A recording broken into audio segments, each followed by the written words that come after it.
Bonjour à tous, ravi de vous retrouver sur Public Sénat pour suivre ce matin les débats des sénateurs autour de la réforme ferroviaire. Les discussions se sont conclues dans la nuit d'hier à aujourd'hui, cela avant un vote solennel qui interviendra mardi prochain. Ce matin, je vous propose de revenir au débat autour du volet social qui a été fortement renforcé par le Sénat. Au cœur des discussions des sénateurs, notamment le sac à dos social, toutes ces garanties qui doivent accompagner les cheminots qui devraient passer à la concurrence. Cela dans le cadre de l'ouverture à la concurrence. En effet, tout d'abord, ce transfert de l'opérateur historique, la SNCF, à un autre opérateur devra se faire essentiellement sur la base du volontariat. Notez également une nouvelle garantie qui a été apportée hier, puisque les cheminots qui seront passés à la concurrence retrouveront leur statut de cheminot s'ils reviennent à la SNCF dans une fenêtre de 3 à 8 ans.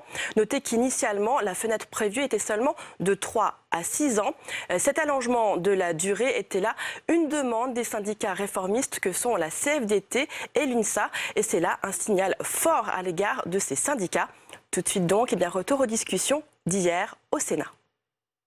Madame la ministre, c'est un moment important pour nous. Un moment un peu solennel même. Parce que ce débat-là va être énormément regardé par les cheminotes et les cheminots. Et je pense qu'il faut qu'on ait un débat argument contre argument, extrêmement politique.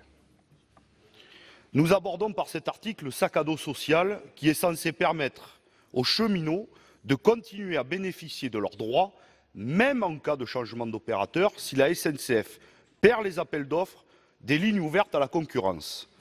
Encore une fois, cet article inséré par voie d'amendement à l'Assemblée nationale n'a fait l'objet ni d'une étude d'impact, ni d'un avis du Conseil d'État. Nous le regrettons profondément. Toutes sortes de garanties sociales sont mises en place, dont, il faut le noter, la plupart sont renvoyées à un accord de branche.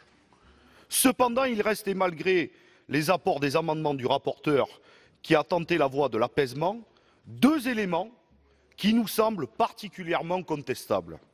Premièrement, les règles instaurées ne s'appliquent que pour les salariés dont l'expérience dans l'entreprise est supérieure à 6 mois. On peut en déduire que pour les autres, cela peut être le licenciement en cas de perte du contrat de service public. Deuxièmement, les conséquences du refus de l'agent de la SNCF de changer d'employeur ont été précisées en commission. Pour autant, ce refus pourra, dans certains cas, constituer un motif de fin de contrat. Cela nous semble inacceptable et nous ne pourrons jamais l'accepter. Certes, le volontariat est privilégié, mais il faut également permettre pour les cheminots qui le souhaitent la possibilité de conserver leur emploi au sein de la SNCF, ou pour le moins de créer une réelle obligation de reclassement pour l'entreprise historique. Les agents de la SNCF ne souhaitent pas forcément travailler au sein d'une entreprise privée parce qu'ils sont attachés à la SNCF. Si cette possibilité n'est pas expressément prévue, la prétendue garantie de l'emploi ne sera qu'un mensonge supplémentaire. Pour cette raison, nous demandons également un réel droit à réintégration au statut pour les cheminots. Nous sommes également dubitatifs par ces procédés de transfert. Les opérateurs privés vont disposer de salariés dont le coût de formation a été assumé par l'opérateur public. C'est un avantage non négligeable. Que dire également de la situation au sein des opérateurs privés qui auront au final deux catégories de salariés, ceux qui bénéficient de la poursuite de leur garantie sociale et les autres, ceux qui n'auront pas la chance d'être passés par la SNCF. Plusieurs questions restent en suspens. Que se passera-t-il pour les cheminots si la ligne sur laquelle le salarié travaille est abandonnée à l'échéance du contrat de service public par la région ? Et à quelle échéance pouvez-vous réellement garantir la poursuite de ce sac à dos social ? Trop d'ambiguïté et de silence coupable qui nous conduisent à nous opposer à cet article. Je vous remercie. Alors, monsieur le rapporteur. Non, pardon, c'était une prise de parole. Il y avait madame Cukierman qui n'est pas là. Et donc, je vous propose maintenant qu'on aille à l'amendement 57. Qui le présente pour le groupe ? Oui, vous voulez prendre la parole, monsieur Jacquin. Allez-y. Oui, je voulais signer l'importance de cet article sur toutes les questions sociales liées au transfert. Avec l'humour intelligent qui le caractérise. Le président Moret a dit tout à l'heure, j'avais tenu des propos le qualifiant de collaborateur avec le gouvernement. Je ne peux pas laisser passer ça. Je fais signaler qu'il y avait un véritable progrès dans l'évolution de l'examen de ce texte au Sénat et qu'on pouvait se satisfaire d'avancées. J'ai surtout précisé que s'il y avait des avancées, c'est parce qu'effectivement, les syndicats progressistes ont fait un certain nombre de mouvements, de propositions, de manifestations pour amener à ces ouvertures. Voilà, je voulais attirer l'attention de tout le monde sur cet article important. Alors, la parole est maintenant, Madame, c'est Monsieur Gontard. Monsieur Gontard. Merci. Nous demandons purement et simplement la suppression de cet article, appelé aussi sac à dos social. En effet, cet article inséré à l'Assemblée nationale définit les règles de transfert des personnels de la SNCF en cas de reprise de l'exploitation du réseau ferroviaire par des opérateurs privés. Nous contestons tout autant la méthode que le fond. Ainsi, la méthode utilisée par le gouvernement est particulièrement contestable. Vous sortez ce projet de loi d'habilitation pour ensuite négocier avec les partenaires sociaux. C'est l'inverse qu'il aurait fallu faire, négocier, prendre le temps pour ensuite présenter un projet de loi en bonne et due forme au Parlement. Nous nous trouvons là dans une course contre la montre qui ne crée pas les conditions d'un travail parlementaire de qualité.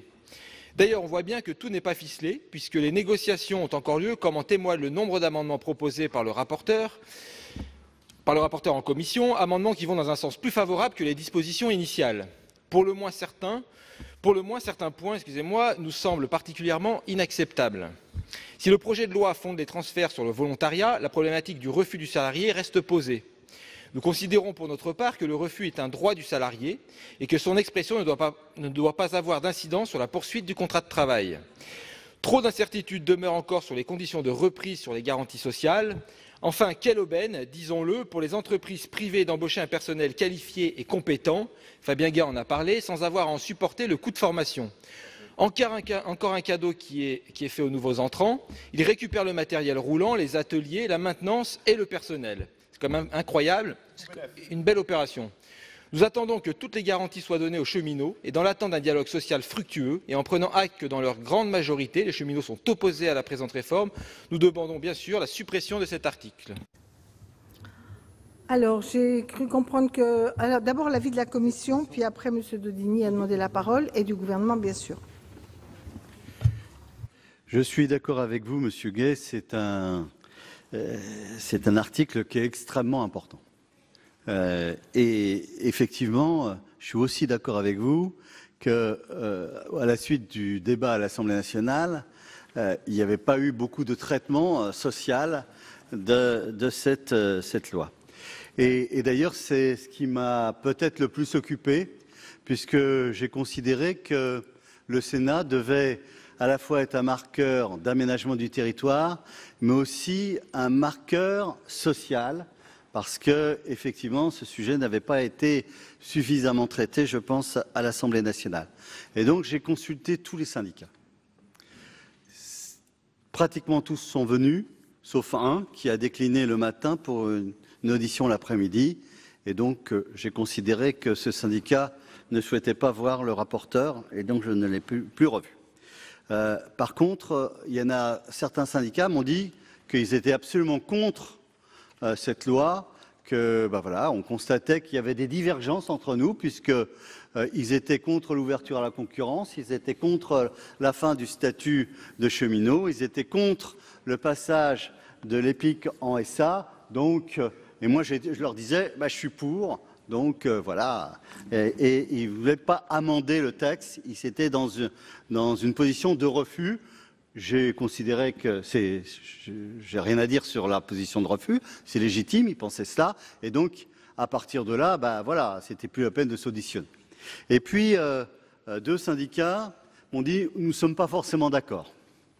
Nous ne sommes pas forcément d'accord avec ce texte, mais nous allons essayer de vous apporter une contribution, même si on aurait préféré qu'on n'ouvre pas la concurrence, etc. Mais nous sommes dans une position où finalement nous préférons, nous savons qu'il y a toutes les chances que ce texte soit voté, nous préférons plutôt essayer d'améliorer les choses plutôt que de refuser tout en bloc. C'est l'UNSA et la CFDT. Et donc j'ai considéré qu'il convenait de retravailler avec eux, et on a retravaillé une deuxième fois avec eux, après les avoir auditionnés une première fois.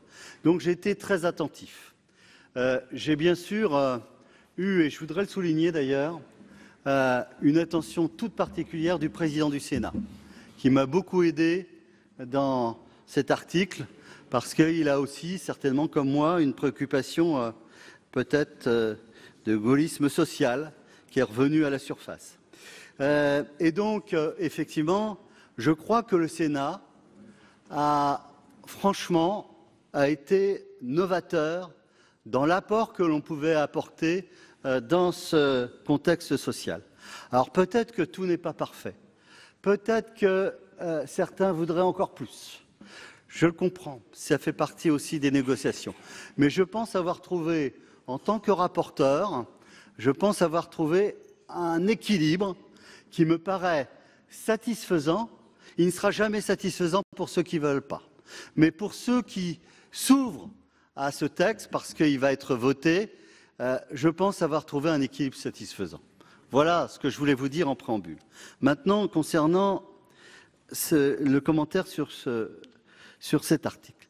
Cet amendement entend donc supprimer l'article 2 quinquies qui détermine le cadre du transfert des personnels ainsi que des droits garantis aux salariés transférés.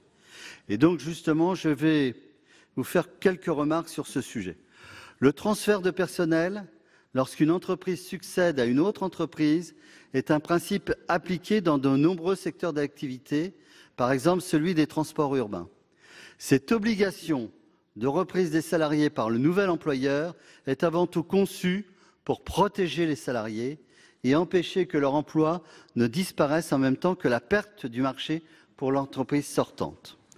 Organiser le transfert des salariés permet d'assurer la continuité du service.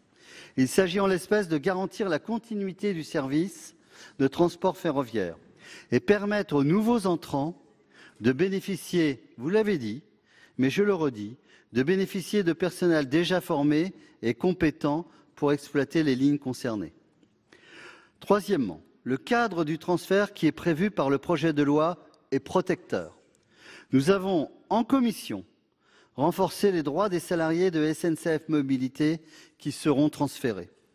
Ces salariés bénéficieront du maintien des éléments essentiels du statut, la garantie de l'emploi, l'affiliation au régime de retraite et un montant de rémunération équivalent, incluant l'ensemble des primes, indemnités, gratifications et allocations. Par ailleurs, nous avons souhaité favoriser au maximum le recours au volontariat des salariés, puisque pourront être volontaires pour rejoindre le nouvel entrant l'ensemble des salariés de la région concernée. Nous avons également prévu que si le transfert implique un changement de région, les salariés pourront le refuser sans conséquence sur la poursuite de leur contrat de travail. Vous le voyez, mes chers collègues, cet article garantit aux salariés transférés un large socle de droits sociaux, loin, mais très loin, des caricatures que nous pouvons parfois entendre. Et ça fait d'ailleurs très mal au cœur, ces caricatures, parce que franchement, j'ai été assez loin, essayant de comprendre cette motivation des salariés et en les écoutant de toutes mes forces. D'ailleurs, sur ce domaine, je souhaite vivement, et je m'adresse sur tous les bancs, parce que certains trouveront que j'ai été assez loin, d'autres trop loin, pas assez loin, peu importe, je souhaite qu'on garde un certain équilibre. C'est pour ça que j'ai voulu faire figurer dans le texte de la Commission vraiment toutes ces avancées sociales, de façon à ce qu'être très transparent vis-à-vis de l'ensemble des syndicats. Voilà ce que je voulais vous dire. J'étais peut-être un peu long, Madame la Présidente, mais je crois que c'est important de le dire. Madame la Ministre. Merci Madame la Présidente. Alors, en effet, c'est un article très important. Dès le départ, le gouvernement a dit qu'il souhaitait conduire cette réforme en étant ferme sur des grands principes et notamment l'ouverture à la concurrence, mais qu'il souhaitait aussi que cette réforme soit construite dans la concertation avec les organisations syndicales et dans la co-construction avec le Parlement. Et s'agissant de l'ouverture à la concurrence, moi j'ai dit depuis le départ que je souhaitais que cette ouverture à la concurrence soit à la fois progressive, parce que c'est en plus ce que souhaitent les régions, et protectrice pour les salariés. C'est ce qui a conduit à avoir 2 mois de concertation avec les organisations syndicales, 60 réunions de concertation, qui ont permis d'inscrire dans le texte à l'Assemblée nationale des principes forts sur l'organisation des transferts en cas de perte de contrat par l'opérateur historique. Tout d'abord, la priorité donnée au volontariat. Ensuite, la garantie pour les cheminots d'emmener avec eux l'essentiel des garanties liées au statut. La garantie de l'emploi, le régime spécial de retraite, une garantie de rémunération, les facilités de circulation, la médecine de soins, le logement. Et on a même été au-delà dans le texte qui a été voté par l'Assemblée nationale en organisant une véritable portabilité des droits qui permet donc aux cheminots d'avoir des mobilités volontaires avec ces mêmes garanties. Après l'adoption du texte à l'Assemblée nationale, moi j'ai souhaité poursuivre les concertations et je l'ai fait avec en effet les 2 organisations syndicales qui, sans partager forcément les principes sur l'ouverture à la concurrence, sans être spontanément favorables à l'ouverture à la concurrence, ont voulu s'inscrire dans la concertation dans l'intérêt des cheminots. Et cette concertation, et je veux le souligner aussi, la place que votre rapporteur et le Sénat a voulu donner, et le président du Sénat a voulu donner au dialogue social, et je veux les en remercier, nous a permis ensemble de faire des nouvelles avancées dans le texte qui a été adopté en commission. En particulier, votre commission a pu élargir le champ du volontariat. Elle a également pu apporter des assurances supplémentaires sur le maintien de l'intégralité de la rémunération. Et c'est un point auquel les organisations syndicales étaient également attentives. Votre commission a aussi voté le principe d'une possibilité d'opter pour le statut en cas de retour à la SNCF. Et je pense que c'est très important qu'on puisse avoir effectivement une véritable mobilité à l'échelle de la branche, et c'est aussi ce que je veillerai à ce que ce soit pris en compte dans le cadre de la construction de la future convention collective. Donc je pense qu'il y a vraiment des avancées importantes, des garanties fortes qui sont données aux cheminots en cas de transfert. C'est le résultat, je le disais, à la fois de ces concertations que j'ai pu mener pendant plus de 2 mois, bientôt 3 mois, et de la place que le président du Sénat et votre rapporteur et votre commission a voulu donner au dialogue social. Donc c'est ce résultat qui figure dans cet article dont vous proposez la suppression, et donc vous comprendrez que je suis évidemment défavorable à la suppression de cet article. Alors, est-ce qu'il y a des prises de parole? Non. Donc, oui, Monsieur Gay.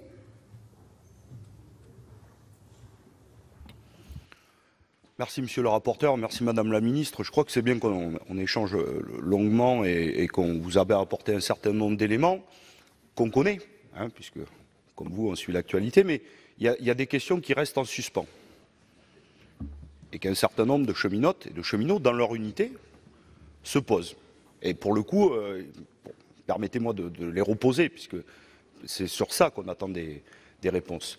Qu'est-ce qu'il advient des cheminots et des cheminotes qui refusent le passage à un opérateur privé? Donc ça, pour le coup, c'est une vraie interrogation pour elles et eux, mais pour nous. Ils peuvent refuser de passer à un opérateur privé parce qu'ils sont attachés à la SNCF. Ils sont véritablement attachés à rendre du service public.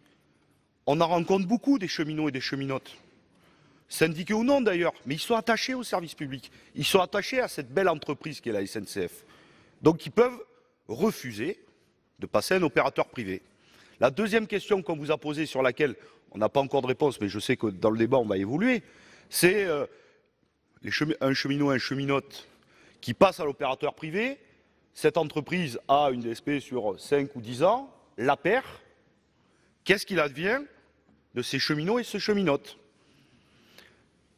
Quid du droit au retour? On a une vraie question. Alors j'ai cru comprendre que vous aviez commencé à répondre, Madame la Ministre, mais il faut qu'on pousse encore sur cette question du droit au retour. Et la dernière chose qui préoccupe un certain nombre de cheminots et de cheminotes, c'est les nouveaux entrants. Vous savez, sur les 6 mois.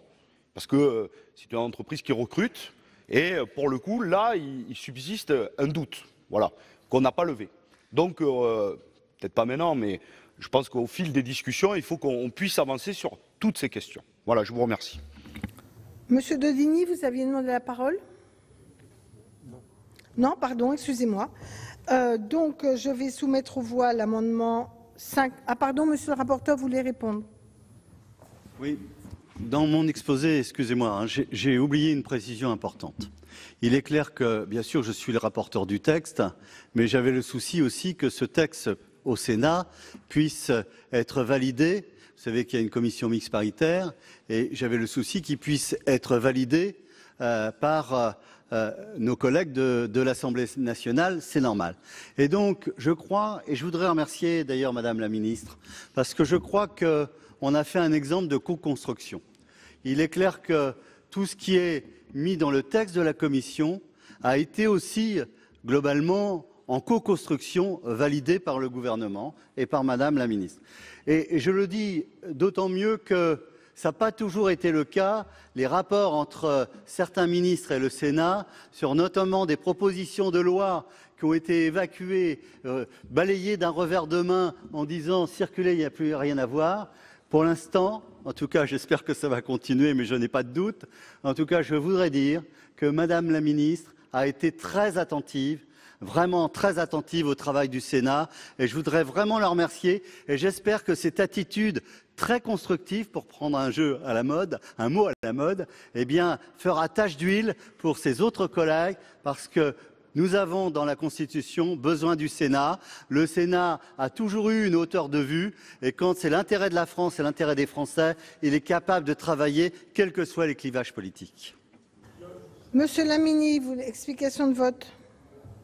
Oui, merci Madame la Présidente, Madame la Ministre, chers collègues. Je vais m'exprimer sur l'amendement de nos collègues puisque, je dirais, ils posent des problèmes. Je peux comprendre vraiment leurs attentes tout à fait légitimes, les inquiétudes. Bon, après, c'est un amendement de suppression, mais c'est vrai qu'avec le recul et l'analyse pédagogique et les explications de notre rapporteur, Madame la Ministre a rappelé aussi le grand nombre de réunions de travail, de concertation, comme l'a fait le rapporteur et ses collègues au niveau commission. Et à la lecture du rapport de la commission, bon, on a quand même beaucoup d'éléments tout à fait constructifs, objectifs du travail de concertation et de dialogue social. Je crois que c'était rappelé, on peut comprendre. Bon, le monde cheminot, 146 000 ou 147 000 personnes concernées, avec des statuts particulièrement différents. Et après, les évolutions de carrière sociale ou autres, et avec cette mise en concurrence qui, et on peut comprendre tout à fait les inquiétudes légitimes de beaucoup de personnes. Après, on essaye de trouver des solutions, et dans ce cas, pour cet amendement, et je crois qu'il faut ouvrir aussi naturellement le dialogue, ce qui a été fait, mais en restant tout à fait très prudent et très vigilant pour, je dirais, les évolutions de carrière et rassurer un petit peu tout le monde cheminot. Donc, je me rallierai néanmoins à la position du rapporteur concernant cet amendement, puis un petit peu dans la continuité des autres amendements. J'ai été saisie d'une demande de scrutin public par le groupe CRCE sur l'amendement 57. Ah, pardon, il y avait d'autres? Pardon, Monsieur Chassaing, je ne vous avais pas vu. Excusez-moi, vous avez la parole. Merci, Madame la Présidente, Madame la Ministre, Monsieur le rapporteur. Donc l'État et le Sénat, dans le cadre de la mise en concurrence, garantit bien sûr le statut des salariés, même s'ils doivent être transférés. et rendre cette loi la plus protectrice possible pour les cheminots, volontariat, droit au retour, garantie de l'emploi, les statuts également. Donc je voudrais remercier moi l'intervention de monsieur le rapporteur qui a fait le maximum pour apporter toutes les assurances et la protection pour les cheminots qui sont bien sûr anxieux, comme l'a dit mon collègue, et doivent être bien sûr rassurés par le texte. Si donc je vous rappelle que j'ai bien été saisie d'une demande de scrutin public par le groupe CRCE sur l'amendement 57 avec 2 avis défavorables de la Commission et du Gouvernement. Il va donc être procédé au scrutin public dans les conditions fixées par l'article 56 du règlement. Le scrutin sera ouvert dans quelques instants. Chers collègues, voici les résultats du scrutin 119 sur l'amendement numéro 57. Compte tenu de l'ensemble des délégations de vote accordées par les sénateurs aux groupes politiques et notifiées à la présidence, il y a eu 343 votants, 340 suffrages exprimés, pour l'adoption 15, contre 325. On va examiner maintenant en discussion commune 2 amendements. Le premier de M. Longeau-Gremillet, 123 rectifié bis. Monsieur Longeau. Madame la Présidente, Madame la Ministre, Monsieur le rapporteur, à travers cet amendement, je tiens à attirer votre attention sur le fait que d'inscrire le terme allocation sans prévoir une application du même traitement fiscal et des mêmes taux de cotisation salariale et patronale que ceux actuellement appliqués par le groupe public ferroviaire aurait des conséquences négatives sur les nouveaux opérateurs, mais également sur les salariés. Ainsi, la sagesse serait de retirer le terme et de laisser cette discussion avoir lieu dans le cadre de la négociation de la convention collective. Je vous remercie. Alors, Monsieur Chassaing. Madame la Présidente, Madame la Ministre, Monsieur le rapporteur. Donc cet amendement en fait prévoit l'application du même traitement fiscal pour le même travail et des mêmes taux de cotisation aux allocations des salariés transférés de la SNCF aux nouveaux opérateurs. Donc les allocations aujourd'hui perçues par les salariés du groupe ferroviaire correspondant à des défraiements pour les frais de repas, découchage, etc. L'article du Code prévoit en effet que les employés de SNCF dont le contrat de travail se poursuit auprès d'un opérateur ferroviaire conservent un niveau de rémunération égal s'ils font bien sûr le même travail à leur ancienne rémunération afin de garantir une équité entre les entreprises ferroviaires. Il est nécessaire effectivement de garantir l'application du taux de cotisation patronale et salariale pour un même travail. Merci, chers collègues. Monsieur le rapporteur. Donc sur le 123, je comprends l'avis de Monsieur Longeau. Comme je le dis, c'est toujours un équilibre et c'est aussi un équilibre d'engagement vis-à-vis de certains syndicats. Et donc je ne suis pas favorable à ce qu'on supprime les allocations.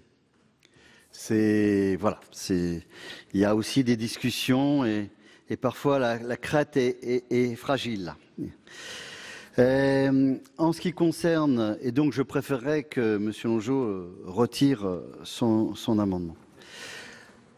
Concernant l'amendement de M. de Maluret, l'amendement numéro 135, finalement, je le conçois comme un amendement de repli. Et effectivement, il pose un gros problème. Cet amendement, en fait, il vise à s'assurer, et je le comprends, que la prise en compte des allocations dans la rémunération garantie aux salariés transférés se fera en assurant aux nouveaux opérateurs une équité fiscale et sociale. Et c'est très juste.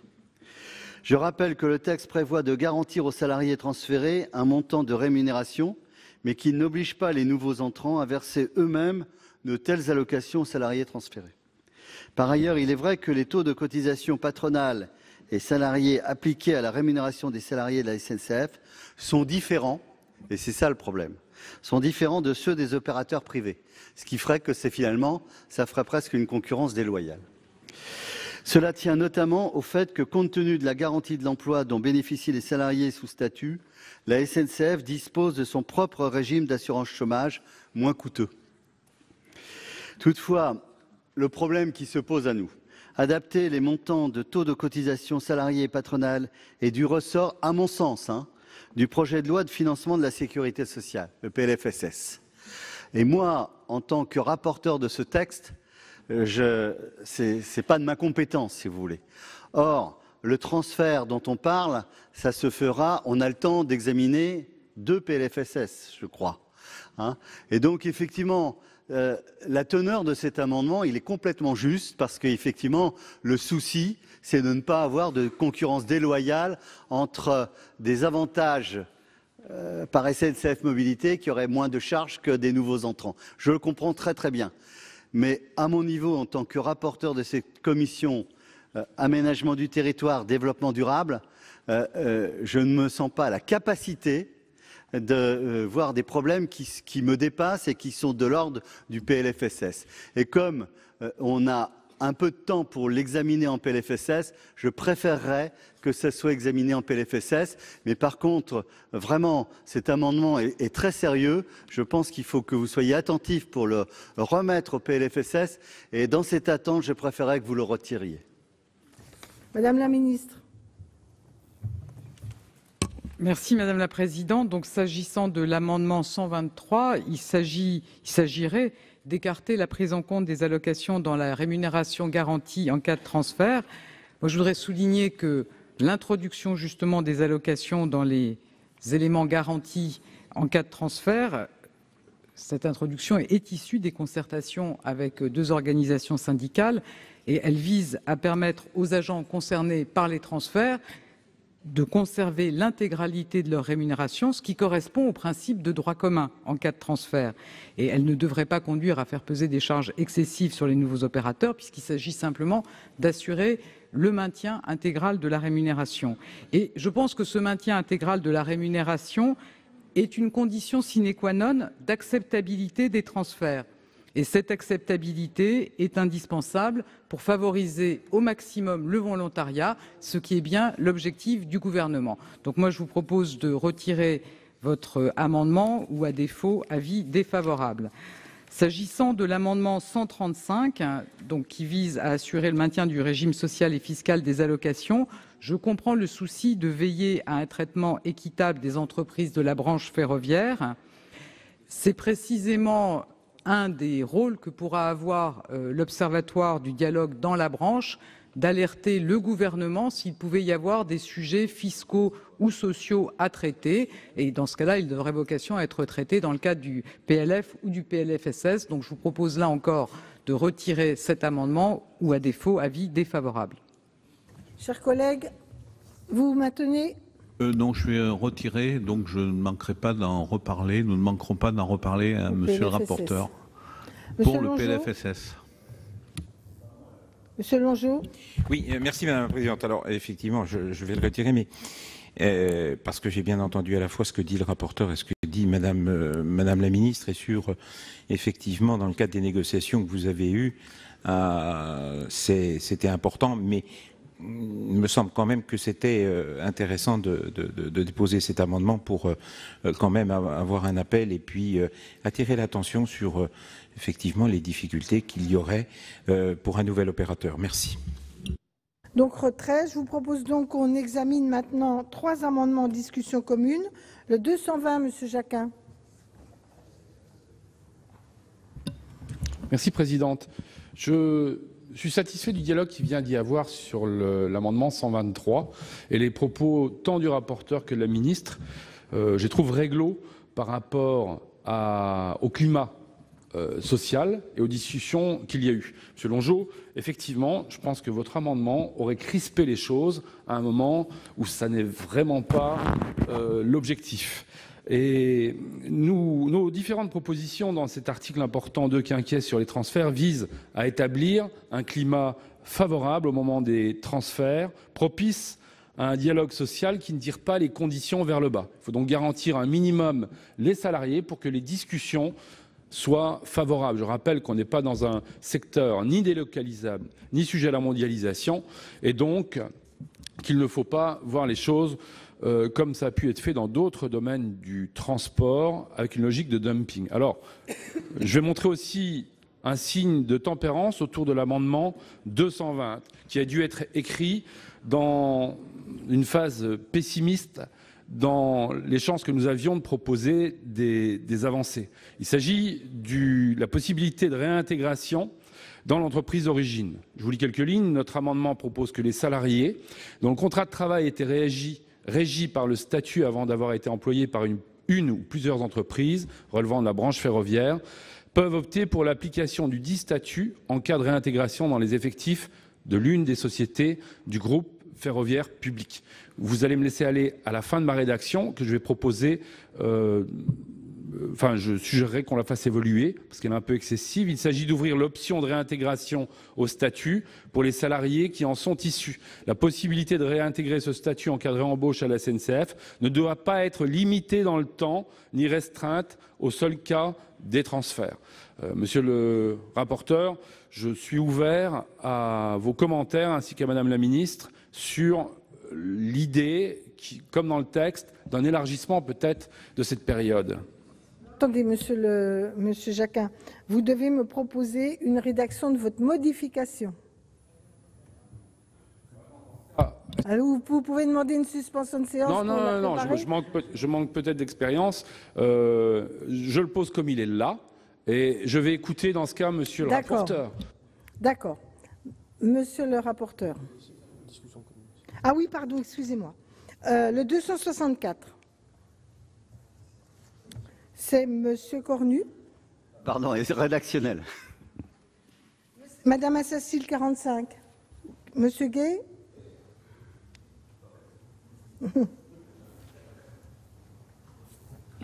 Merci Madame la Présidente. Madame la Ministre, mes chers collègues, par cet amendement, nous souhaitons aller plus loin sur les garanties pour les personnels que ce qui a été fait en commission, même si nous reconnaissons quelques avancées. En effet, un amendement du rapporteur a ouvert un début de droit à réintégration. Selon cet amendement, il s'agit de permettre aux salariés transférés qui étaient régis par le statut de demander à le réintégrer s'ils sont réembauchés sur un poste vacant par la SNCF ou ses filiales pendant une période limitée dans le temps compris entre 3 et 6 ans suivant leur transfert. On est d'accord. L'adoption de cet amendement en commission est évidemment une avancée pour les cheminotes et cheminots et correspond au fruit des différentes rencontres du rapporteur. Pour autant, nous considérons qu'il convient de ne pas limiter dans le temps ce droit à réintégration. Nous proposons donc que les agents puissent être réembauchés au statut par la SNCF sur un poste vacant, créant ainsi un véritable droit au retour.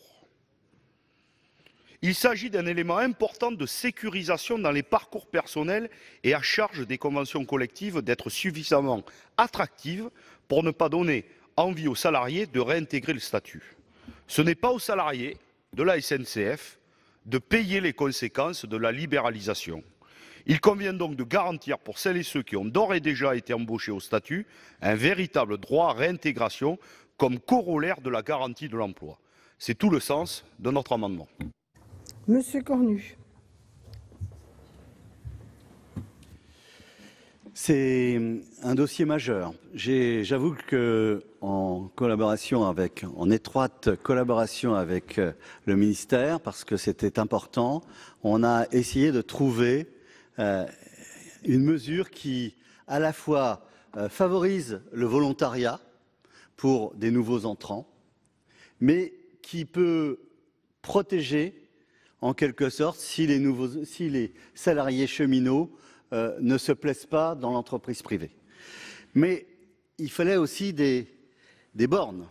La première borne, c'était pour Madame la Ministre. Il fallait quand même une durée minimale. C'est-à-dire que le cheminot va dans une entreprise privée, il voit si ça lui plaît, et si ça lui plaît, pas de problème. Si ça lui plaît pas, il faut quand même qu'il se fasse aussi à l'entreprise. Et puis il faut que, auprès de SNCF Mobilité, il faut qu'il puisse y avoir des postes vacants. Donc il fallait des limites. La limite me paraissait importante de la fixer 3 ans. Alors par contre, moi j'ai fixé une limite à 6 ans. Parce que je pense que s'il n'y a pas de limite, ça c'est pas possible. Il y a une insécurité, c'est mauvais pour à la fois l'entrant, le nouvel entrant, et c'est mauvais aussi d'ailleurs pour SNCF Mobilité. Alors, j'ai bien écouté à la fois les syndicats, j'ai bien écouté tous ceux qui veulent encore peut-être encore une mesure de progrès social nous sommes au Sénat, nous sommes pratiquement à la fin du texte, et puis nous sommes à la fin. Mais laissez-moi finir.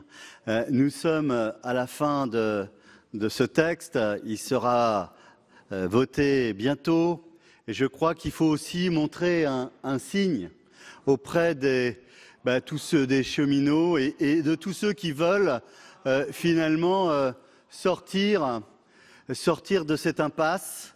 Et je crois que c'est pour moi important. Alors, avec le président Moret, on a regardé si on pouvait encore faire un signe. Et j'ai l'intention de vous proposer, au lieu de l'intervalle donc de 3 ans, au lieu de 3 à 6 ans, de pousser jusqu'à 8 ans. C'est un signe fort, hein. Ça paraît pas, 2 ans de plus, c'est très très important. Mais par contre, si vous en étiez d'accord, parce que c'est encore une avancée, et elle est forte cette avancée, moi, avant de faire globalement cette avancée, j'ai besoin, comme je l'ai toujours fait d'ailleurs, dans la co-construction de cette loi, j'ai besoin d'avoir l'avis du ministre, de Madame la ministre, parce que j'ai le souci que toutes ces avancées sociales puissent être validées dans la commission mixte paritaire. Parce que, comme je vous l'ai dit, je ne veux pas que le texte issu du Sénat, issu de la Commission, avec toutes les avancées sociales, ne soit pas validé par la commission mixte paritaire. Donc, avant de faire quoi que ce soit, je voudrais aussi entendre la ministre sur cette proposition qui est encore une véritable avancée. Madame la ministre, vous donnez vos avis sur les 3 amendements et sur la proposition du rapporteur, j'imagine. Merci Madame la Présidente. Alors je vais peut-être commencer en répondant au rapporteur. Le dispositif dont on parle est effectivement très important, et dans les concertations que j'ai pu avoir avec les organisations syndicales, j'ai vu aussi le prix qu'ils apportent à ce dispositif. Mais je voudrais rappeler qu'il se situe dans un ensemble de garanties qui ont été données au fur et à mesure des concertations pour les cheminots, avec à la fois le recours prioritaire au volontariat dont votre commission a élargi le champ, le maintien de l'intégralité de la rémunération, on vient d'en parler, dont la commission a pu préciser qu'elle prenait en compte les allocations, par ailleurs une portabilité des droits, y compris en cas de mobilité volontaire, et enfin, c'est l'objet de notre discussion, la mise en place dans le débat en commission, et moi j'y étais favorable, de la possibilité d'opter pour le statut en cas de réembauche dans un délai encadré. Moi je suis sensible à la proposition d'aménager cette fenêtre pour exercer ce droit d'option. Cela doit en outre permettre d'avoir une meilleure gestion prévisionnelle des ressources humaines, et donc je suis favorable à ce qu'on puisse avancer dans ce sens. Et je voudrais le dire, pour qu'il n'y ait pas d'ambiguïté, évidemment, quand je dis que j'y suis favorable, cela veut dire que je soutiendrai auprès de la majorité gouvernementale ces dispositions en vue de la CMP. Voilà. Et, pardon, sur les amendements donc en l'état, donc par contre, moi, le dispositif non encadré, c'est un avis défavorable. Ok, Monsieur Moret. Oui, merci beaucoup, Madame la Présidente. Compte tenu des déclarations du rapporteur et de la ministre, je souhaiterais une suspension de séance de 5 à 10 minutes pour pouvoir réunir la commission, et j'invite donc les membres de la commission à ce que nous nous retrouvions dans le salon Victor Hugo, juste à côté. Donc, je suspends la séance pour 10 minutes, Monsieur le Président. Je vais donner la parole au rapporteur qui, je crois, veut nous présenter un amendement. Le 269. Merci Madame la Présidente. Effectivement, à la suite de cette suspension de séance, nous avons donc, le président Moret a donc réuni l'ensemble de la commission de l'aménagement et du développement durable, et en fait nous sommes favorables à faire une avancée sociale importante, puisque vous savez que le retour au statut était prévu dans le texte de la Commission avec une possibilité entre 3 et 6 ans. Eh bien, nous allons porter cette possibilité entre 3 et 8 ans. Donc je crois que c'est une avancée importante que pratiquement, je crois, même tous les membres de la commission de l'aménagement du territoire et développement durable ont voté à l'unanimité cette possibilité. Très bien, Madame la Ministre. Merci Madame la Présidente. Écoutez, moi je suis favorable à l'amendement que vous venez de déposer au nom de la Commission, Monsieur le rapporteur. À travers cet amendement, nous renforçons encore les garanties données aux salariés, tout en veillant à l'équilibre entre leurs aspirations et les contraintes liées à l'exploitation du service public. Moi, je me félicite de ce nouveau témoignage du dialogue fécond entre votre Assemblée, le gouvernement et les organisations syndicales. Et au final, j'ai le sentiment que les garanties apportées aux salariés en cas de transfert sont de nature à les rassurer. Et bien évidemment, je le redis, moi je défendrai ces dispositions auprès de la majorité gouvernementale dans la perspective de la CMP. Madame la Ministre, Monsieur le Président de la Commission, Monsieur Moret. Oui, Madame la Présidente, je voulais demander à ce que cet amendement soit appelé en priorité. Je suis saisie d'une demande de priorité de la Commission sur l'amendement 269 afin qu'il soit mis au vote avant l'amendement 220. Selon l'article 44 alinéa 6 de notre règlement, la priorité est de droit quand elle est demandée par la commission saisie au fond, sauf opposition du gouvernement. J'ai cru comprendre que tel n'était pas le cas. Donc voilà, le gouvernement étant d'accord, la priorité est ordonnée. Donc, est-ce qu'il y a des explications de vote sur ce nouvel amendement? Oui, Monsieur Gontard. Non, moi je voulais revenir quand même sur ce qu'on a dit que les mots avaient un sens et que j'ai entendu parler d'avancée sociale. Il ne s'agit pas du tout d'une avancée sociale. On est bien d'accord, il y a la perte du statut de cheminot et pour encadrer cette perte-là, effectivement, on permet à passer au bout de 6 ans à 8 ans. Donc effectivement, c'est une avancée dans la constitution de cette loi, mais ce n'est absolument pas une avancée sociale. Donc je pense qu'il faut être très clair sur ce qu'on dit. Bien sûr qu'on soutiendra cette avancée dans le cadre de cette loi et que je voudrais quand même dire que s'il y a des avancées et que si on arrive à avoir des avancées, c'est aussi parce qu'il y a une grande mobilisation des salariés. Merci. Monsieur Jacquin. Je suis très satisfait que l'amendement 220 que nous avions posé suscite cette réflexion et participe d'une avancée significative. Elle est nette. Je vous avouerai que quand on a écrit le 220 en disant une période de retour illimitée, on avait hésité à mettre, comme nous l'avait proposé un syndicat progressiste, 3 mois à 6 ans. Bon, j'ai compris le mouvement qui s'opérait ici et la nécessité d'imprimer fortement la CMP. Je ne fais pas plus de commentaires et donne notre accord pour ce nouveau délai de 3 à 8 ans. Sans conclure, Monsieur Jacquin, que vous êtes d'accord pour retirer le 220 ? Alors on m'a dit que ça allait tomber. Oui. S'il était adopté, c'est ça ? Bon, donc non, mais si vous aviez voulu vraiment le maintenir, on aurait pu. Voilà. En tout cas, donc on vous le retire. Retirez. Alors, si celui-ci est adopté, on retire le note, c'est ça ? Évidemment. D'accord. Évidemment. Donc, on va donc soumettre aux voix, si vous êtes tous d'accord. Monsieur Berry-Debat voulait aussi prendre la parole. Et Monsieur Gay. Oui, je voulais, Madame la Présidente, à mon tour, me féliciter de cette avancée. Alors c'est vrai que certains diront c'est le verre à moitié vide, l'autre le verre à moitié plein, mais c'est quand même une avancée. Quand on travaille, quand on est en contact avec des syndicats réformistes, c'était des points sur lesquels ils avaient attiré notre attention. Nous aurions pu aller plus loin, mais nous pensons aussi que aller plus loin, c'est possible d'avoir une posture dans l'hémicycle, peut-être l'obtenir, mais l'important, c'est d'avoir la garantie que dans la CMP, cette petite avancée soit inscrite dans la loi. Donc, d'une part, je vous félicite, monsieur le rapporteur, je vous remercie, ainsi que le président Moret, et j'ai bien noté, madame la ministre, que vous engagez à défendre ce point de vue auprès de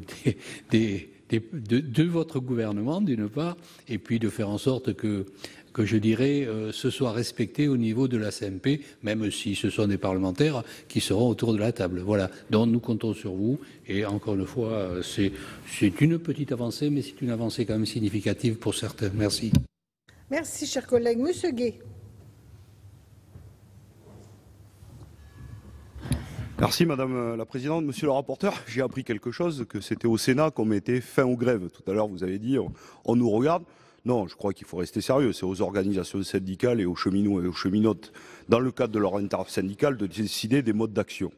Là, moi, je note que c'est une concession faite au mouvement social après 24 jours de grève inédite, dans sa longueur, dans sa mobilisation. Plus de 50% des personnels roulant au bout de 24 jours, c'est quand même inédit. Et donc, je ne caractériserai pas ça d'une avancée sociale. Parce que dans notre pays, ça a une autre signification, y compris pour le mouvement ouvrier. Non, c'est un demi-recul social. C'est une petite concession. Voilà, et donc on ne lui donnera pas plus. On votera cet amendement, mais on ne lui donnera pas plus d'importance qu'il n'en a. Voilà. Monsieur Savoldelli.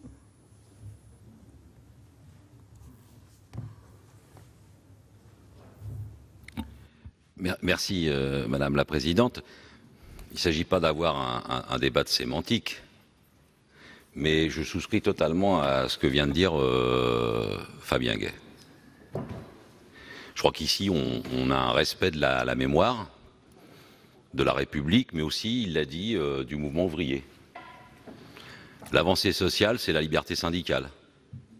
C'est les congés payés. Nous avons une histoire dans notre pays, la France. Des fois, on la lit différemment. Mais voyez, le terme d'avancée sociale est vraiment... Il faut faire attention, quoi. Je pense que nous avons une responsabilité devant nos concitoyens. Donc nous allons voter, notre groupe. On vous le confirme.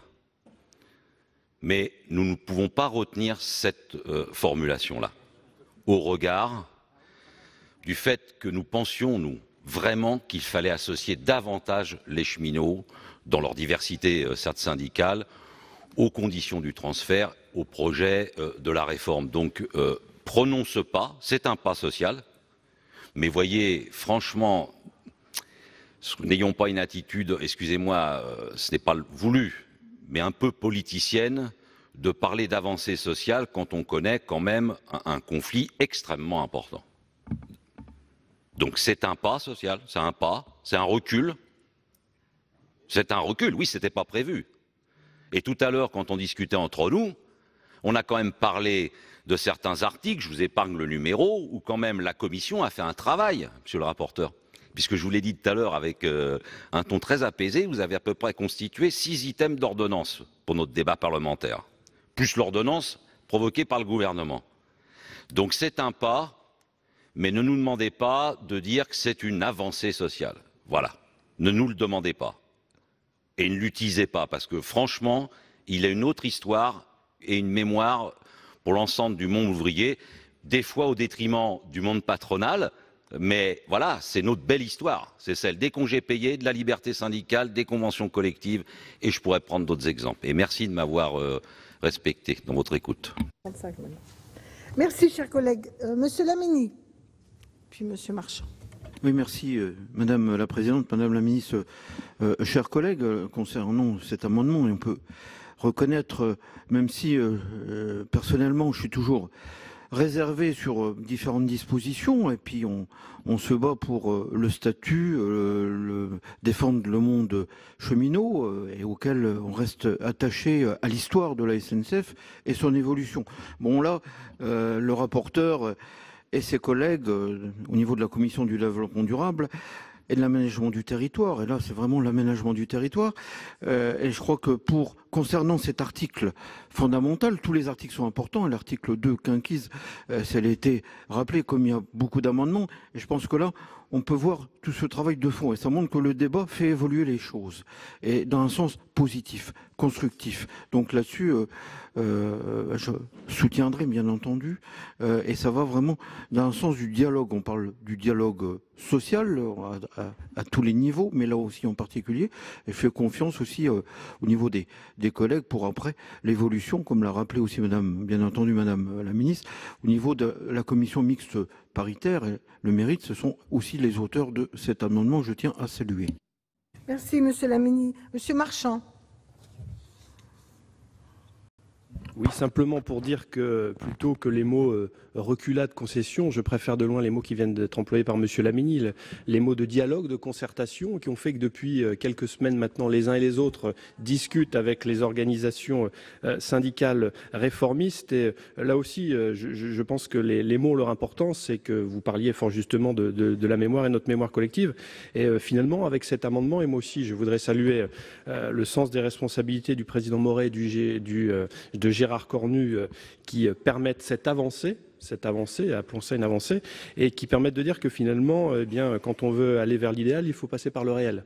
Et que le réel aujourd'hui, c'est ce qui nous anime aujourd'hui, c'est de faire en sorte que les collaborateurs de la SNCF qui reviendront dans la maison SNCF puissent effectivement bénéficier de cette période supplémentaire, et saluer aussi la volonté qui est incarnée par Madame la Ministre depuis le début de nos débats, je dois dire, puisque nous sommes quand même, il est 18h35, nous débattons depuis maintenant plusieurs heures, et donc pour dire que bien évidemment, nous voterons cet amendement. Je vais donc mettre aux voix l'amendement 269 déposé par la commission, Monsieur Cornu au nom de la commission. Qui est favorable à cet amendement? Qui est contre? Qui s'abstient? Il est donc voté à l'unanimité. Je vais donc le 220 est donc retiré. Le 264 de Monsieur Cornu ne tombe pas. Alors, Monsieur Cornu, c'était avis favorable de la commission. Non, je suis encore un peu ému par ce vote à l'unanimité. Donc rédactionnel. Rédactionnel, Madame la Ministre. Aussi, qui est pour? Qui est contre? Qui s'abstient? Il est approuvé. En revanche, l'amendement 45 tombe, Madame Assassi, et je vous propose donc que nous examinions l'amendement 104 par le groupe communiste. Monsieur Gontard. Merci Madame la Présidente. Oui, il s'agit d'un amendement de repli. Cet amendement propose d'insérer un alinéa au présent article afin de garantir aux futurs ex-salariés de la SNCF leur emploi dans tous les cas de figure, comme le prévoit leur statut de cheminot. En effet, le cas de défaillance du nouvel employeur qui devra cesser son activité et licencier son personnel est prévu par ce texte suite à l'adoption d'un amendement en commission, mais pour faire supporter la charge aux autorités organisatrices qui n'en ont pas les capacités. Cela peut sembler également étrange, quel sera l'avenir pour ces cheminots transférés à l'autorité organisatrice? Quel lien avec leur cœur de métier?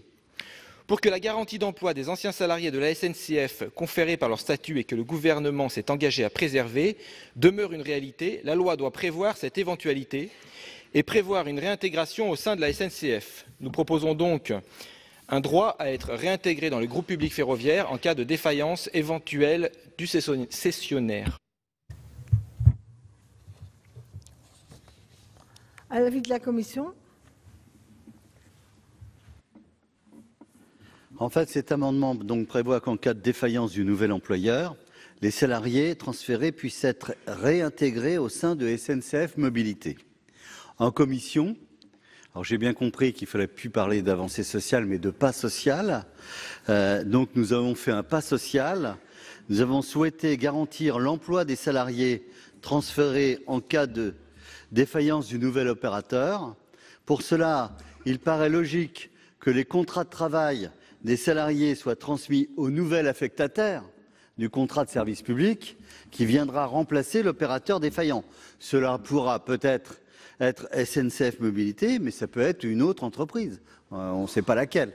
Donc, avis défavorable et je reste sur le texte de la commission. Avis du gouvernement. Merci Madame la Ministre. Merci Madame la Présidente. Je voudrais peut-être déjà préciser que l'hypothèse de la défaillance d'un opérateur sous contrat de service public est un cas assez théorique, d'autant qu'on est en train de parler d'entreprises, des entreprises qui sont susceptibles de répondre aux appels d'offres lancés demain par les régions. Ce sont des entreprises publiques, qu'il s'agisse de Transdev, qui est une filiale de la Caisse des dépôts, de la DB, qui est la société publique allemande, société nationale publique allemande. On est face à des grandes entreprises, a priori publiques. Le texte de votre commission prévoit déjà un dispositif en cas de défaillance de l'opérateur, cas très théorique, je le redis.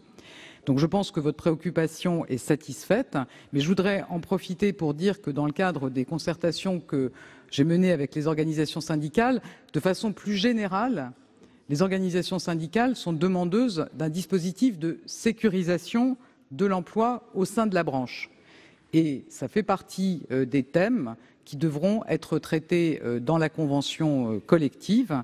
Dans le document qui nous a été présenté, qui m'a été remis par l'UTP il y a une semaine, ce sujet est bien mentionné. Ça concerne sans doute davantage les opérateurs de fret, mais cette préoccupation de sécurisation de l'emploi au sein de la branche sera bien prise en compte dans le cadre de la négociation de la convention collective.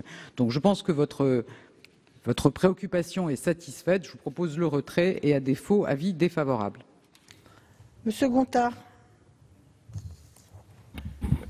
Juste une précision, puisque le transfert, il est fait vers les autorités organisatrices, et c'est bien ça le problème qu'on décèle, c'est elles qui auront cette charge-là, et avec l'éventualité qu'elles n'aient pas du coup les moyens de pouvoir. Donc là, c'est qu'effectivement, ça soit marqué dans la loi, que ça soit vers la SNCF. Donc ce qui est un petit peu différent quand même. Bon, d'autres prises de parole? Non. Donc je vous propose de voter sur le 104. Qui est favorable à cet amendement? Qui est contre? Qui s'abstient? Il n'est pas approuvé. Ça me paraît ric-rac. Le 221, monsieur Daudigny. Merci, Madame la Présidente. Madame la Ministre, mes chers collègues, par cet amendement, nous proposons qu'en cas de changement d'employeur, à l'initiative des salariés ou lors d'un transfert lié à un changement d'attributaire d'un contrat de service public, l'ancienneté de service acquise par les salariés dans les entreprises de la branche ferroviaire soit intégralement prise en compte pour l'appréciation des droits conventionnels et réglementaires en vigueur, dès lors que leur contrat de travail continue d'être régi par les stipulations de la Convention collective nationale de la branche ferroviaire. L'ouverture à la concurrence des services de transport ferroviaire implique une mobilité accrue des salariés et de plus fréquents changements d'employeur au sein de la branche.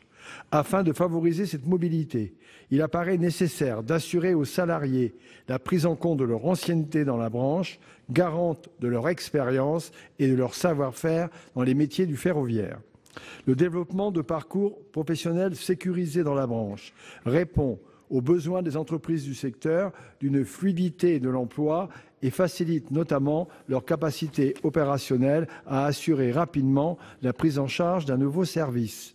La pleine reconnaissance de l'expérience du personnel recruté est essentielle et doit aller de pair avec le développement des parcours de formation dans la branche. Tel est le sens de notre amendement. Je vous remercie. Merci, Monsieur Daudigny. L'avis du rapporteur. En fait, cet amendement donc prévoit que l'ancienneté de service acquise par les salariés soit prise en compte en cas de changement d'employeur.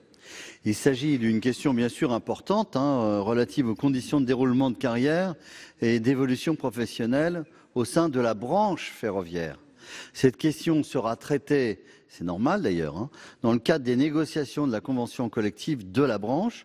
En effet, il est prévu qu'un accord de branche relatif aux classifications et aux rémunérations soit conclu dans les prochains mois. Donc, comme ça sera dans le cadre de la branche, avis défavorable. Madame la Ministre.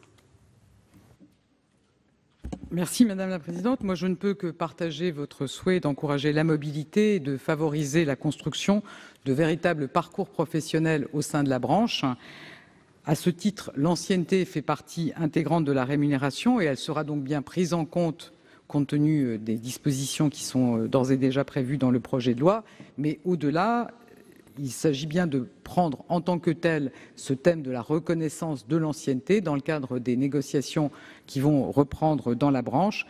Et c'est plus généralement, effectivement, les classifications, la rémunération et les parcours professionnels.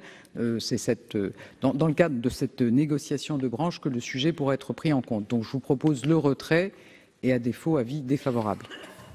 Merci Madame la Ministre. Donc je propose que l'on puisse mettre au vote cet amendement.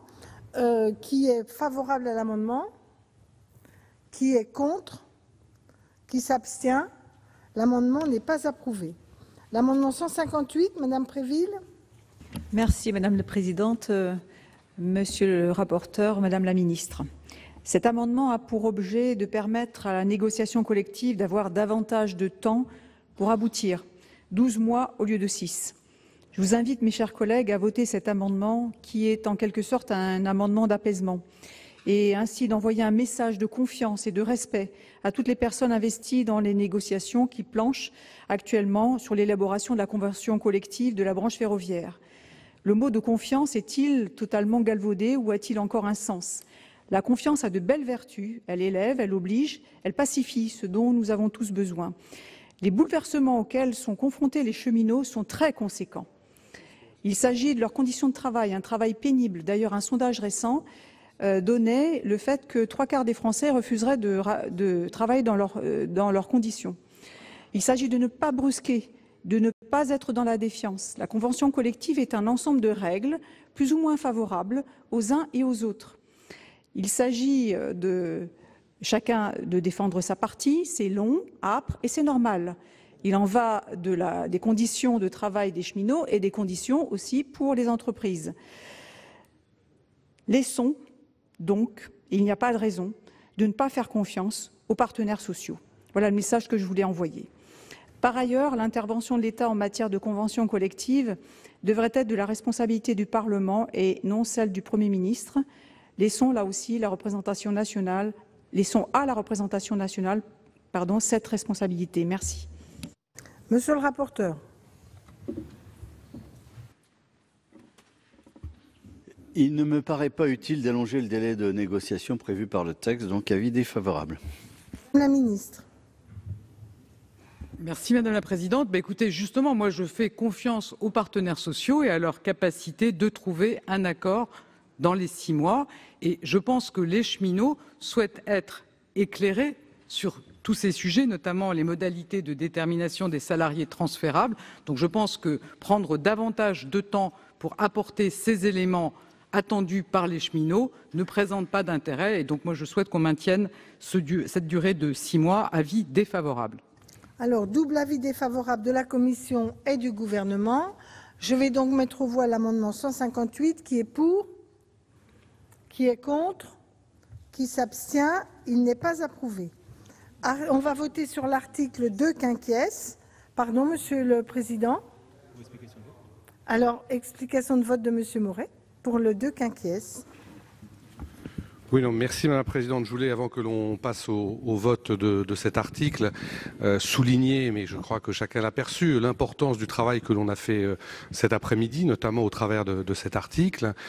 Je rappelle que le texte est arrivé de l'Assemblée nationale avec aucune disposition concernant le volet social, que nous avons en commission écrit une grande partie de ce qui vient d'être adopté dans le dur, avec le maintien du salaire au personnel transféré, le maintien de ce qu'on appelle le sac à dos social qui comprend un certain nombre d'avantages très importants pour les salariés. Sur la proposition du rapporteur, nous avons adopté ce qu'on peut appeler ce parachute social qui va permettre aux salariés qui auraient été transférés de revenir dans l'entreprise entreprises et nous avons, au cours des débats, fait en sorte que la durée de ce parachute social soit agrandie. Et je ne peux que me réjouir que cette proposition de la Commission ait été adoptée à l'unanimité. Ça renforce encore le poids de ce dispositif qu'on a adopté.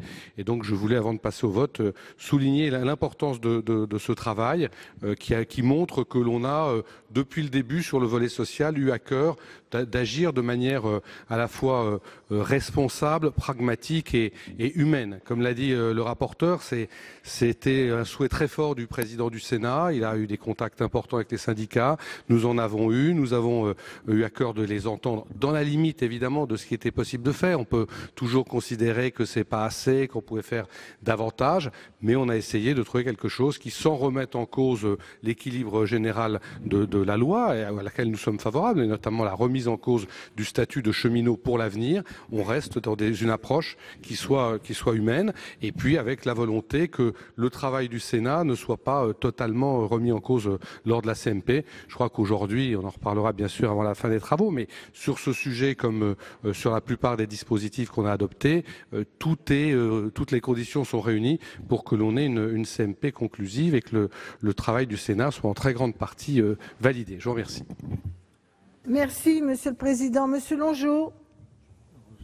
Oui, Madame la Présidente, Madame la Ministre, avant de voter cet article de quinquième, moi je voudrais, au nom du groupe UC, me féliciter, comme vient de le faire le Président Moret, sur la proposition du rapporteur et du Président de la Commission sur le fait d'avoir voté cet amendement 269 qui vise à porter de 6 à 8 ans le délai pour, en cas de changement, de réintégrer le statut.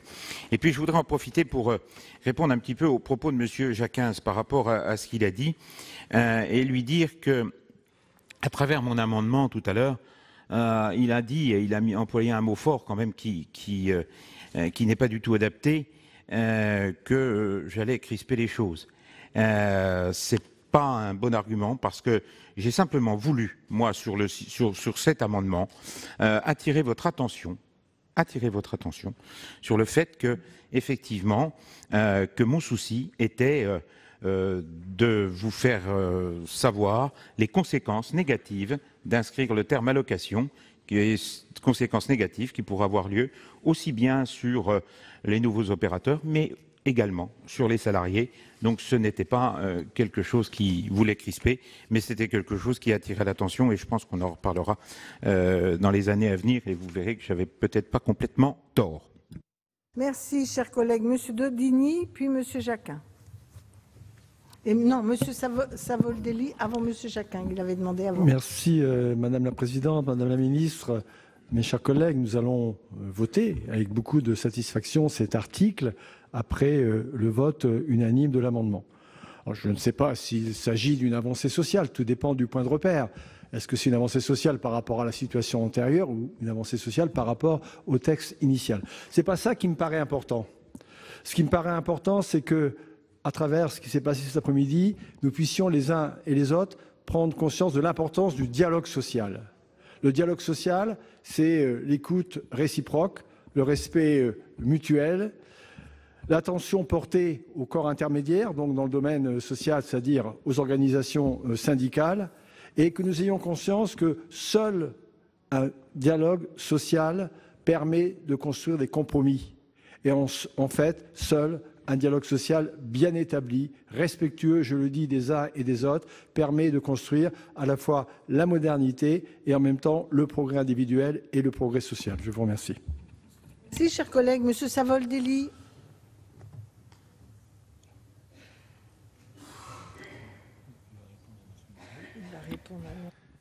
Merci Madame la Présidente. Monsieur le Président de la Commission, je vous ai écouté. Vraiment, je ne veux pas interpréter ce que vous avez dit. Donc vous allez me dire si je me trompe. Vous venez de nous dire qu'il y a une remise en cause du statut des cheminots. Non mais, si je vous demande, c'est pour être sûr que j'ai bien entendu ça. Donc vous voyez, de notre groupe, mais aussi des collègues d'autres groupes, tout ce que nous venons de discuter depuis des heures sur la question, vous dites non. du statut, des conditions des transferts. Il s'agit bien d'une remise en cause du statut. Donc il va falloir faire la démonstration. Pour l'instant, nous ne sommes pas convaincus que de cet ancien statut va naître un nouveau statut de plus haut niveau. Deuxièmement, vous avez parlé encore du sac à dos social conséquent.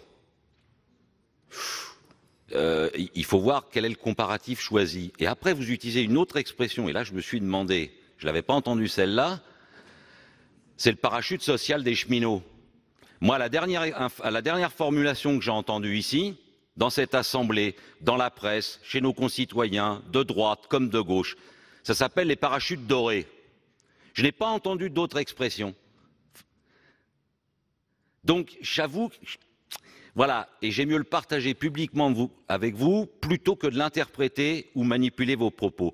Mais voilà, ça sentait quand même... c'est pas terrible, franchement, de parler comme ça. De parler des cheminots ayant un soi-disant parachute social et un sac à dos social conséquent. Franchement, Monsieur le Président. Monsieur Chacun.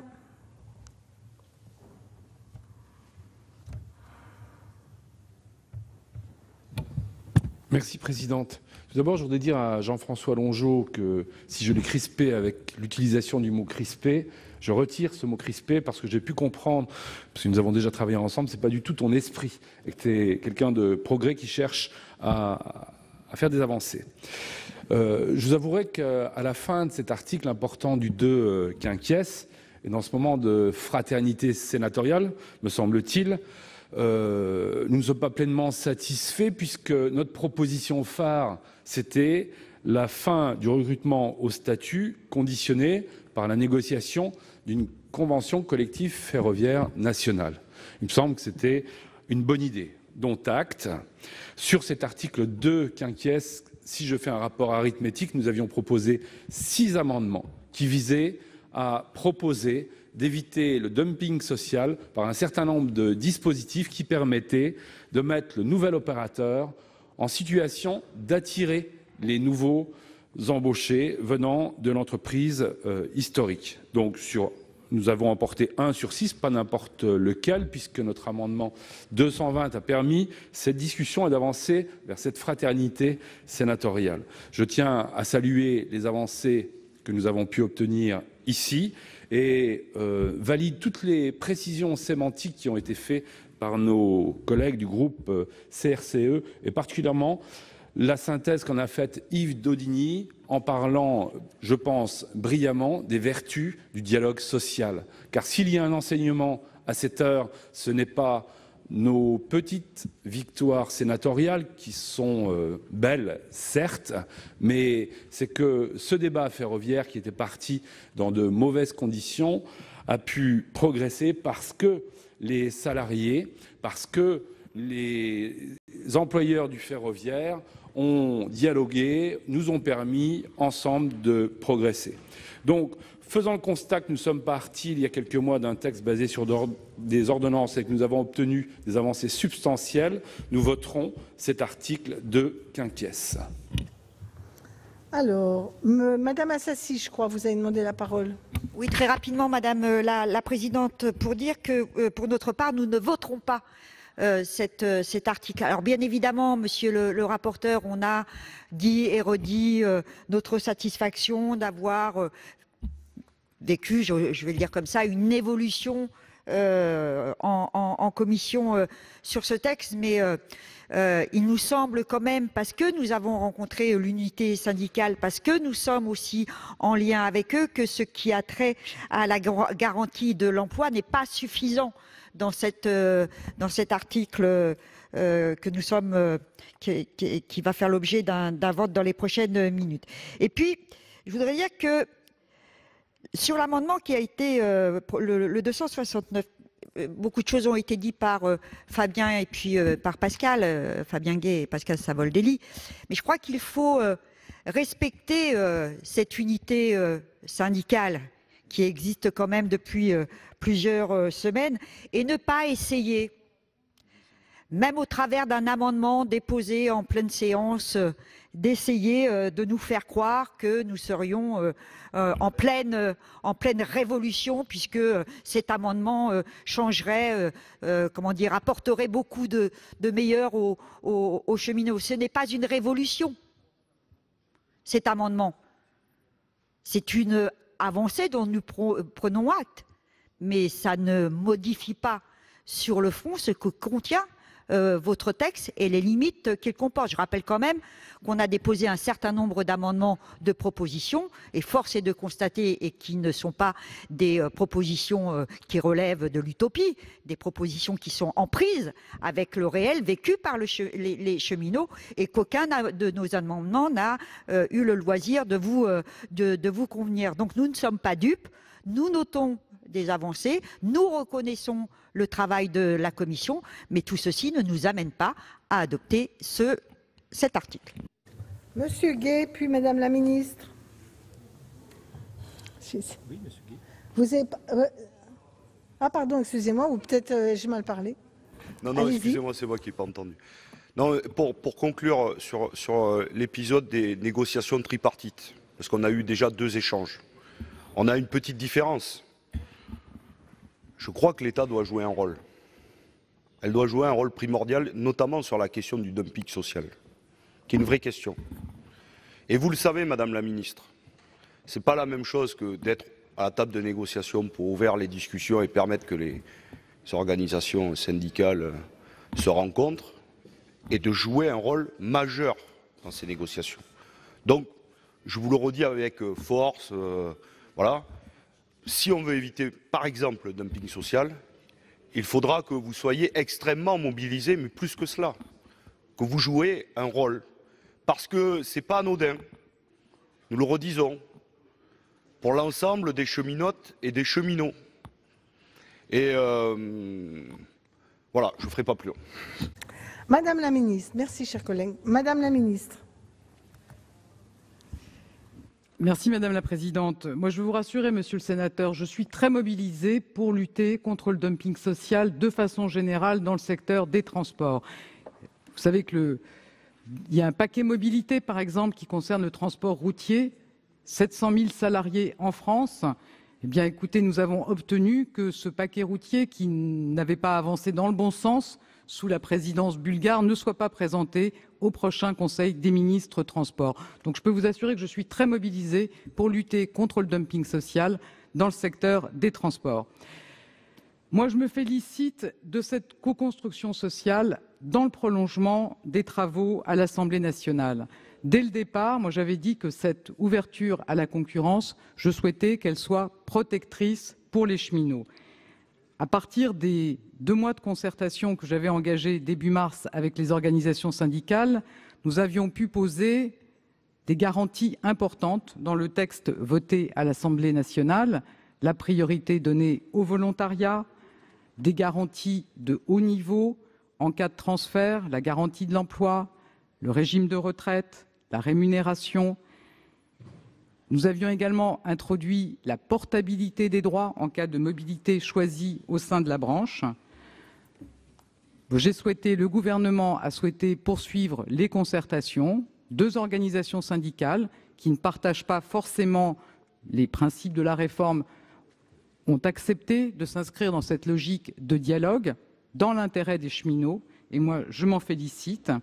Et le Sénat, votre commission et aujourd'hui votre Assemblée a souhaité donner toute sa place au dialogue social. Là encore, je m'en félicite. Et je pense qu'effectivement, dans les travaux en commission, des avancées importantes ont pu être inscrites, allant dans le sens de ce que souhaitait le gouvernement, le maintien de l'intégralité de la rémunération, l'élargissement du volontariat et donc cette possibilité d'opter pour un retour au statut à la SNCF. Moi, je me réjouis qu'on ait pu cet après-midi élargir cette possibilité de retour au statut, élargir cette fenêtre qui est offerte aux cheminots. Et je voudrais vous redire que je porterai ces avancées auprès de la majorité gouvernementale dans la perspective de la CMP. Je vous remercie, Madame la Ministre. Je vous propose donc que cette fois-ci, nous votions l'article 2 quinquies, Qui est favorable à cet article? Qui est contre cet article? Qui s'abstient? L'article est approuvé. Voilà pour les discussions des sénateurs autour du volet social de la réforme ferroviaire, un volet qui a été fortement renforcé par le Sénat, qui a également souhaité améliorer le texte sur la question de l'aménagement du territoire. À noter l'accord du gouvernement sur la plupart des propositions du Sénat, et notamment celle de l'allongement de la fenêtre qui va permettre à un cheminot passé à la concurrence de revenir à la SNCF avec son statut de cheminot. Cette fenêtre est passée de 3 à 6 ans dans le cadre du texte de la Commission à une fenêtre de 3 à 8 ans dans le texte final. C'est là un signal très fort à l'égard des syndicats réformistes que sont la CFDT et l'UNSA. Vous pouvez toujours voir et revoir toutes les séances sur notre site publicsénat.fr. Très bonne journée sur les chaînes parlementaires.